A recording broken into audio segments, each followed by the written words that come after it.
Two very common anti-nuclear narratives that you see in social media today are just the names Fukushima and Chernobyl. And although those are actual real events, so was the Hindenburg. But comparing the Hindenburg to modern air travel, that's like comparing Chernobyl to modern nuclear energy. They're extremely different. One had some extreme fatal design flaws, and the others are what we have today.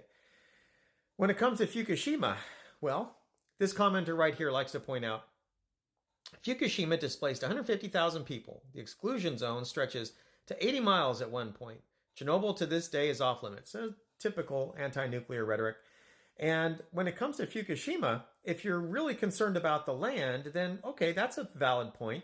But given that solar panels require 140 times more land just during deployment than nuclear, and they require at least 10 times more materials, meaning 10 times more mines and 10 times more manufacturing and milling and factories and so forth. If what you're really concerned about is the land, then that would argue against solar or wind for that matter. And even if you were only concerned about the exclusion zone, I mean, you could reuse those exclusion zones, just like you can also reuse some solar panel areas.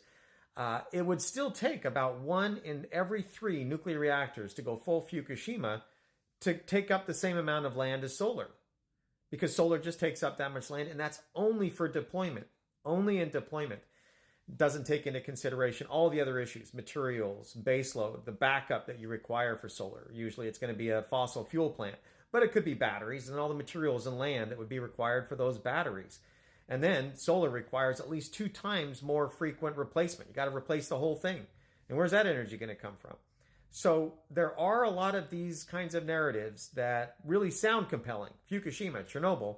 But when you look at the facts, it just doesn't bear scrutiny to say that those are valid anti-nuclear narratives as to why we should not use nuclear and use something else that has higher risk, higher impact. Something to think about. Thanks for watching. Hope you have a good day.